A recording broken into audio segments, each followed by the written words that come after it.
first place basketball team. Congrats on that. Durant looked fantastic. 33, whatever it was. So good for you on that. Yeah. But listen, the real focus for you, and I think for all New Yorkers, albeit 3 days ago already, but that's what happens when you take a weekend without working. Let's just call it the way it is. The lead story in New York today is not the Yankees winning 3 out of 4, although it's great. You know, playing now Baltimore and then Detroit, two teams that you think the Yankees should hit the ball well against and get a whole bunch of W's against. Great. Not the lead story. My beloved New York Knicks, very close. I mean, it's a 1 and 1A. But even the Knicks, now having won 9 in a row, have to take a little bit of a back seat because we are living right now in a time of something that might very well be unmatched, and that is the performance of Jacob deGrom. And to me, we all talk about 1985, Dwight Gooden, as we should, greatest single season any Met pitcher's ever had, including Tom Seaver. What deGrom did Friday night and what the expectation now is, every 5 days, I can't remember since the last time we had it. Sounds familiar. I can tell you this. I don't know that there's been a Yankee in the last 25 years, with all due respect to Garrett Cole, who has been everything the Yankees hoped he would be. I don't think we have it. I really don't.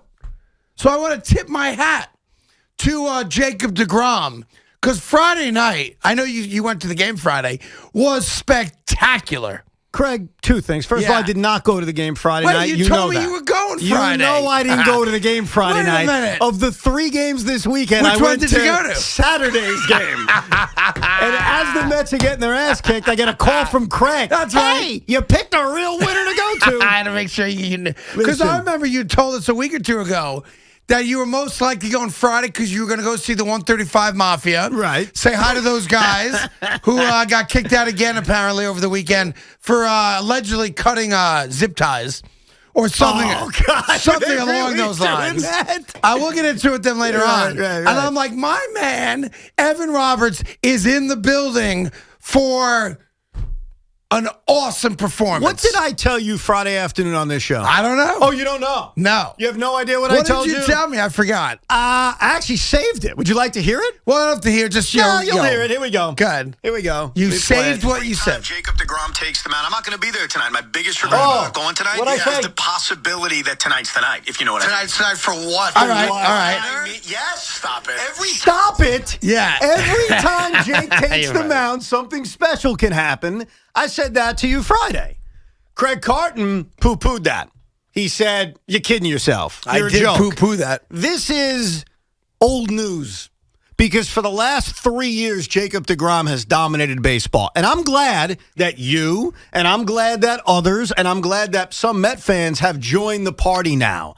But Jacob deGrom has been the best pitcher in baseball for 3 years. He has been putting together historic performances for 3 years. So welcome. Not just join the party. For coming. We checked this out a couple minutes ago. His next start will be Wednesday. Yes. You can't get into the building for less than a couple $100, which is an absurd amount of money. Granted, there's only 8,000 fans or thereabouts. Right, and it's the Red Sox in interleague play. I think that's a factor, too. He is now become, as a singular baseball player, must see. But you know what's amazing to me about this? Crazy. I bemoaned in 2018 when deGrom was putting together a historic Cy Young season. Why is there no buzz for Jake? I said the same thing in 2019. Obviously, 2020, there were no fans in the stands. I never understood for the last 3 years during this historical run why there hasn't been Doc Gooden buzz for Jacob deGrom. Why that didn't exist. Was it his personality? What was it?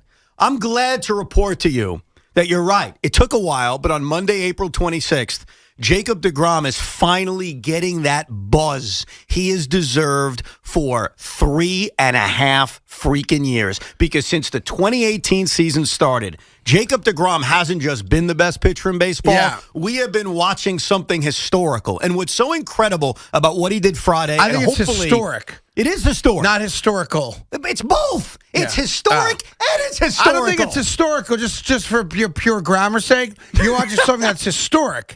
Yes. And I think what added to it is the fact that he also was swinging the lumber well. That's the other thing. And he batted eighth. And that's what he always has been doing. Yeah.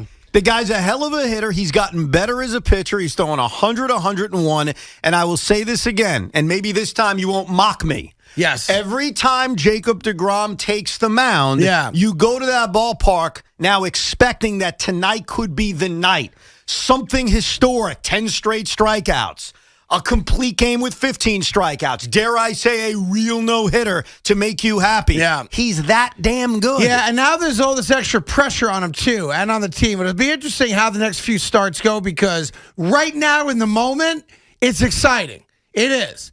It is very exciting. Like, it is now a legitimate New York event. Now, we've had events like that. You know, there was a moment I mentioned Matt Harvey's pitching tonight against the Yankees for the Orioles. There was events from Matt Harvey. Jake was better in 18 and 19. No. Why were those not events? Because for some reason they weren't. Right, I know, but why? But Wednesday night is an event now. Why now? I want you to answer that because you're a part of it, Craig, and I don't mean that to be a jerk to you. I don't know. You're a part of it. You were a part of the Dark Knight phenomenon, right? Yeah. I love the Dark Knight. I liked him too, but why has it taken 4 years of dominance for this moment to finally arrive where, there's a buzz at Citi Field? It should have been like this since 18. Last year's a washout for the obvious reasons. Okay. Like, you didn't go to any games last year. 18 and 19. Yeah, I wish, listen, I wasn't here.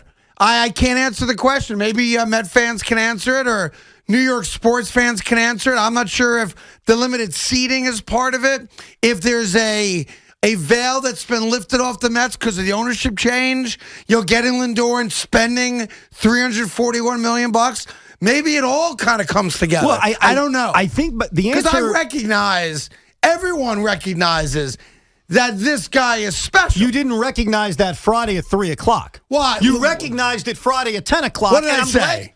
I already played what you said. I said what I don't remember exactly what I said. Do you want me to play it for you again? I remember what you said, that tonight could be special because tonight could be the night. And you rebuffed it by saying you're crazy. Well, because you guys are all looking for a no-hitter now. No. That to me is crazy. Craig, I never said specifically no-hitter. You kind of intimated it. Well, that's a part of it. That's one factor. It's the fact that he can do something you've never seen before every single night. And by the way, my theory for why it's taken so long is because of who he is. He's an understated, quiet guy. No personality. He doesn't have a big nickname. He cut off the crazy hair. And so it took Jacob deGrom dominating at the top of his game and getting better and better for 4 years for him to hit Doc territory. Yeah, well, listen, he's hit it. I mean, he's absolutely hit it. And even Keith Hernandez said, which was crazy talk, I thought. He said, I'm paraphrasing here, and I guess he got a lot of kickback on it. He said on the broadcast over the weekend that Doc Gooden at his best wasn't as good as deGrom. Now, to be fair, that 1985 year. Yeah, that's a tough one. Was it 24-4 ERA, under 1.53? Yeah, like 30 walks on the year. Yeah. Like, before we start, building statues of deGrom, 1985, which again, the majority of you never saw, was still special. Well, but here's the thing that's not a debate, and you could try to debate it. How come we have to make one guy better than another guy? No. Jacob deGrom has surpassed Doc Gooden, period. That's a factual statement. You can't argue that. Now, the argument of 85 Doc is better than Primo deGrom, that's another story entirely. That one season was one of the most dominant seasons you'll ever see by Doc. But if you're looking at a 3 or 4 year stretch, it's not even close. I'm sorry, it's not a discussion. Yeah. You're wasting people's time. Is that right? Yes. If you think that over a 4 year stretch, Doc was better than Jake, he'll admit it. It's not close. Have Jacob deGrom do that while smoking crack and get back to me with which guy was the more dominant pitcher. One guy snoring blow every night of the week, throwing an ERA under 2. The other guy's living the life of an altar boy. And you tell me which is more impressive. I'll take the crack smoker over the church-going guy every day of the week for what's more impressive. I'm just putting it out there for you. Meanwhile, you may have heard chanting on 7th Avenue again this weekend. For some reason, there's a group. It's a couple hundred guys. I'm not saying it's thousands. Couple hundred guys, all of them apparently under 35 years old from the videos I've seen. F the Nets. Yeah. Now, I can't say the word, obviously, but you know what it is. F the Nets. So after the New York Knicks win our 9th consecutive game, and now get ready for a very tough game against the Phoenix Suns I saw tonight. them yesterday. They're not that good. No, we took care of them easily. No. Relax, Barely Tiger. played basketball for a half and still left no doubt. Okay? Tonight is going to be a very tough game for the New York Knicks. Good luck. Couple hundred Knicks fans on 7th Avenue. F the Nets. So, yes, you are on some of our minds. And that's another and B, thing. We can't wait to match up against you and knock you out. Okay. I love That's another thing I told you last week that you scoffed at. I said, you asked about a Net-Knick rivalry, and I said it's already existing because there are more Knick fans who care about the Nets than ever before, and that was proven in that video. They care about us, and that's fine. Look, it's what Met fans do to the Yankees. They chant Yankees suck sometimes, even when they're not playing the New York Yankees, so I welcome it.